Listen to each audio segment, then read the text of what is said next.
Panorama group, जो सोचता है वो करता है। सुना था भतीजा और बुआ की जोड़ी थी। यहां बिहार में भी एक बुआ है तेजस्वी जी की। ये तेजस्वी जी का बुआ का नाम है क्रूरता बनर्जी। ममता बनर्जी नहीं, क्रूरता बनर्जी। और तेजस्वी अपनी इस बुआ पे चुप हैं। राहुल गांधी जो खटाखट 1-1 लाख रुपया दे रहे थे, 4 दिन के बाद बुआ पे उनको बोलने की सूझी। प्रियंका गांधी लड़की हूं, लड़ सकती हूं, लेकिन बंगाल पे बोल नहीं सकती हूं। अखिलेश जी के मुंह में लकवा मार गया, तेजस्वी शांत। सारा घमंडिया चुप, बंगाल पे कोई कुछ नहीं बोल रहा है। बंगाल पे हमारी चिंता इसलिए भी है क्योंकि न सिर्फ वहां के लोग इस देश के नागरिक हैं, बल्कि जो बांग्लादेश में हो रहा है उससे वहां के लोग उद्वेलित भी हैं, परेशान भी। अब मत भूलिए कि इसी बिहार के 1 करोड़ से ज्यादा लोग पश्चिम बंगाल में रह रहे हैं। कितनी घृणित बात है ये कि एक पोस्ट ग्रेजुएट मेडिकल स्टूडेंट जो रात में ड्यूटी कर रही है सरकारी अस्पताल में, जहां गरीब के बच्चे जाते हैं अपनी डिलीवरी करवाने, गरीब माताएं जाती हैं अपने इलाज करवाने, वो रात को बंगाल में सुरक्षित नहीं है। उसके न सिर्फ रेप किया जाता है बल्कि उसकी हत्या कर दी जाती है। और अगले दिन सुबह में मां बाप को बताया जाता है कि आपकी बेटी ने आत्महत्या कर ली। 3 घंटे तक मां बाप को शव नहीं देखने दिया जाता है। और शव मिलता है जब, तो शव के दोनों पैर 90 डिग्री पे थे। इसका क्या मतलब हुआ कि कितनी निर्ममता से हत्या की गई होगी। पोस्टमार्टम की रिपोर्ट में आता है कि सीमेन का लोड बहुत ज्यादा था, वीर्य बहुत ज्यादा था, लेकिन फॉरेंसिक एग्जामिनेशन नहीं की जाती है कि वीर्य एक ही आदमी का था कि कितने आदमी का था। पुलिस लगातार एविडेंस को हटाए जाती है। 12 घंटे तक क्रूरता बुआ कोई मुंह नहीं खोलती है। 13 घंटे के बाद बोलती है कि 7 दिन में पुलिस नहीं पकड़ पाई तो मैं सीबीआई को दे दूंगी। माननीय कलकत्ता उच्च न्यायालय ने मामले की संगीनता को देखते हुए पश्चिम बंगाल एडमिनिस्ट्रेशन को सीधा धत्ता बताया और कहा कि पुलिस की निष्पक्षता पे हमें भरोसा नहीं कर सकते, मामला सीबीआई को दो। ठीक है, मामला सीबीआई को गया, सीबीआई जांच शुरू करती है। अब देखिए क्रूरता बानों का और नंगा खेल कि जब सीबीआई में चला गया, पुलिस के हाथ से बात निकल गई और आरजी कार मेडिकल कॉलेज में, उस अस्पताल में सबूत हो सकते हैं एविडेंस साइट पर, तो रात को 15 अगस्त की रात को 14 अगस्त की रात 12-12:30 बजे 5000 की भीड़ मेडिकल कॉलेज अस्पताल पे ही हमला कर देती है। ये इतिहास में आज तक कहीं नहीं हुआ है, ये बंगाल में ही हुआ है। पूरे मेडिकल कॉलेज में तोड़फोड़, पुलिस मूक दर्शक बन के बैठी हुई है। 5000 की भीड़, 8 आदमी को गिरफ्तार किया है।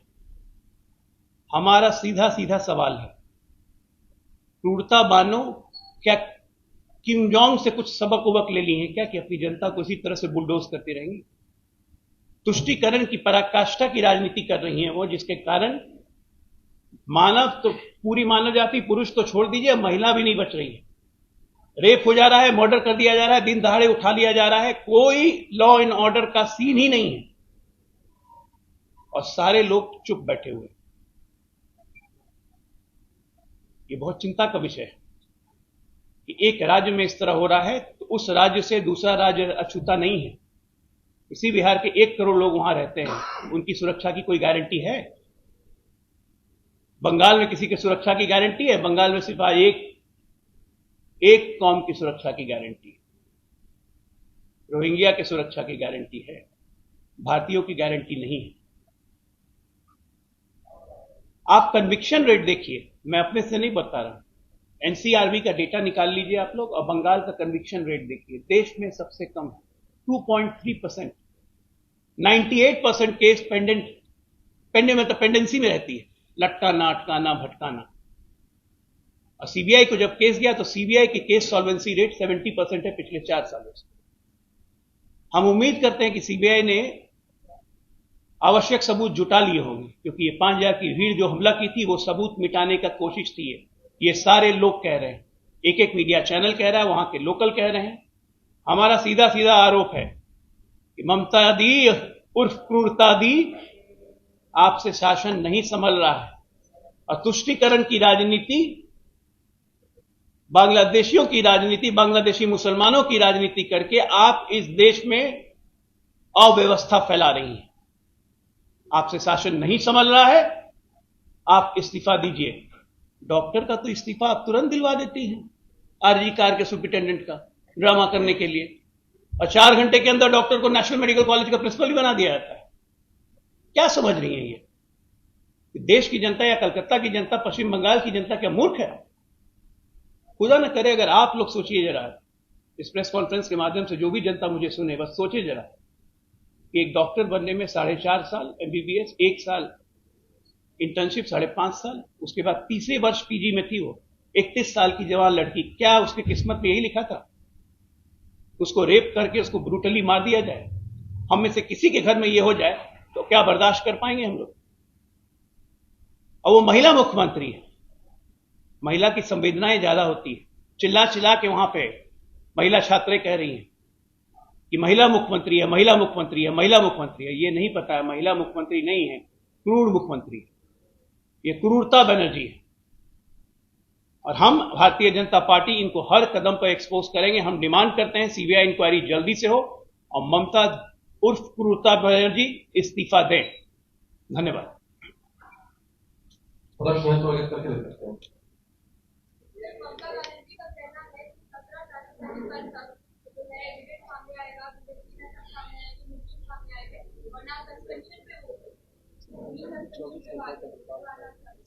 देखिए, ममता बनर्जी सबसे पहली बात कि राज्य की मुख्यमंत्री हैं, जिम्मेदारी उनकी है। ये घटना बीते हुए 7 दिन हो गया, लेकिन ये क्या जवाब दे सकती हैं कि किसी राज्य में आपने सुना है 5,000 की भीड़ जहां रेप हुआ अस्पताल में, उस पर हमला करे? किसने हमला करवाया? ये कौन पता करेगा? ये राज्य की पुलिस नहीं पता करेगी तो क्या दूसरे ग्रह से लोग आएंगे पता करने? और अब मुख्यमंत्री ड्रामा कर रहे हैं कि 24 घंटा के अंदर 17 तारीख को हम एविडेंस दे देंगे। अरे तो साफ है कि टीएमसी के गुंडों ने हमला किया है, क्योंकि एविडेंस डिस्ट्रॉय करना था। लोगों को डराना था डॉक्टरों को कि धरना पर मत बैठो, क्योंकि उससे दबाव बन रहा है। एक एक करके आंदोलन पर पूरे देश में डॉक्टर आंदोलन पर है। पटना में भी कई जगह इमरजेंसी सेवाएं बंद कर दी गई। उनका मांग है कि कानून बनना चाहिए डॉक्टरों की सुरक्षा के लिए। इस सब में आप लोग क्या करते हैं? नहीं, केंद्र सरकार बहुत गंभीरता से सोच रही है कि डॉक्टर की सुरक्षा से जुड़ी हुई कानूनों पर बिल्कुल मंथन हो रहा है। नैतिक तौर से हम सारे डॉक्टरों का समर्थन करते हैं, लेकिन साथ में हम अपील भी करते हैं कि इमरजेंसी और आईसीयू सर्विसेज बाधित मत कीजिए। ये उनका हक है, क्योंकि जो उनके साथ हुआ, मैं खुद एक डॉक्टर हूं, ये हरकत बर्दाश्त नहीं की जा सकती। और आप देखिए, डॉक्टरों पे हमले तो होते हैं, चाहे पटना में भी हुए। तो डॉक्टरों के सुरक्षा पे कानून बनना बहुत जरूरी है, और सुरक्षा के पूरे उपाय इंतजाम होने चाहिए सरकारी और प्राइवेट अस्पतालों में, चाहे वो सीसीटीवी हो, चाहे एडिक्वेट सिक्योरिटी गार्ड हो। रात में अगर कोई हॉस्टल जा रहा हो तो उसकी सुरक्षा के इंतजाम, एक एक पहलू पर केंद्र सरकार, स्वास्थ्य मंत्रालय हमारा विचार कर रहा है। एनएमसी ने गाइडलाइंस भी जारी कर दी है मेडिकल कॉलेज हॉस्पिटल्स को पूरे देश में, और बहुत जल्द इस पे और सुदृढ़ व्यवस्था इस पे हम लोग करेंगे।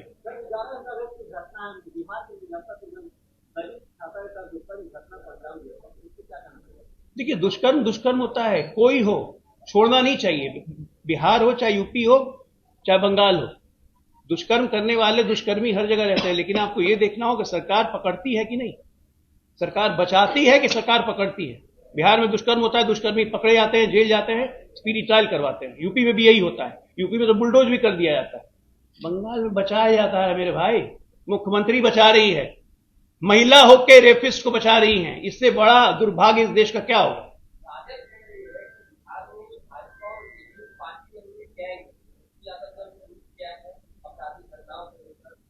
अच्छा, एक बात बताइए, तो राजद को अपराधी पे बोलने का हक है? आप लोग तो सब बिहार से ही, राजद को अपराधियों पे बोलने का हक है? जिसका जन्म ही अपराध में हुआ, जिस तेजस्वी यादव जब पैदा हुए 1990 में, 89 या 90 में, तब उनके पिताजी सत्ता में आए थे। वो बड़े हुए हैं अपराध के साथ, वो बड़े हुए हैं कि देखते हुए कि अपहरण उद्योग कैसे चलता है, वो देखे कि गुंडागर्दी, रंगदारी उद्योग कैसे चलता है, हत्या उद्योग कैसे चलता है। वो बड़े हुए ये देखते हुए कि जातीय उन्माद में नरसंहार कैसे किया जाता है।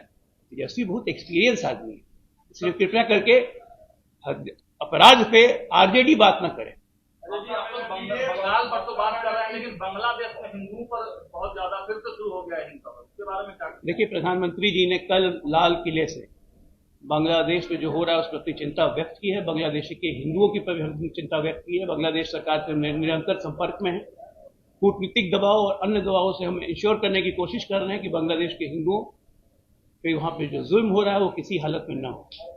अंतर्राष्ट्रीय मामला है, हमें बहुत सारे पहलुओं को देख के भी देखना है, लेकिन नैतिक रूप से पूरा देश बांग्लादेश के हिंदुओं के साथ है। रमन जी बनर्जी ने वाम और राम का स्टेटमेंट किया है सर, जिस तरीके से जो वायरलाइज हुआ हॉस्पिटल में, और बीजेपी ने आरोप लगाया है कि लेफ्ट और बीजेपी के लोग आए थे और वाम और राम करके ऐसे किया है। अगर राम और वाम आए थे तो ममता बनर्जी की पुलिस क्या कर रही थी? सो ही रही थी, पकड़ लेती जरा। तो पुलिस वाले भी मार खा गए वहां पे। एडिक्वेट पुलिस सिक्योरिटी क्यों नहीं रखी थी हॉस्पिटल कैंपस में? इसका जवाब है उनके पास। और सबसे मजेदार बात सुनिए, हेल्थ मिनिस्ट्री उन्हीं के पास है, होम मिनिस्ट्री उन्हीं के पास है, दोनों मंत्रालय वही रखी हुई है, दोनों मंत्रालय में गड़बड़ है। किसको बचा रही है? बहुत बड़ा चीज निकल के आने वाला है, मेरी बात मान लीजिए। ये सीबीआई को खोलने दीजिए, बहुत बड़ा दानव निकलेगा इसमें। बहुत बहुत धन्यवाद।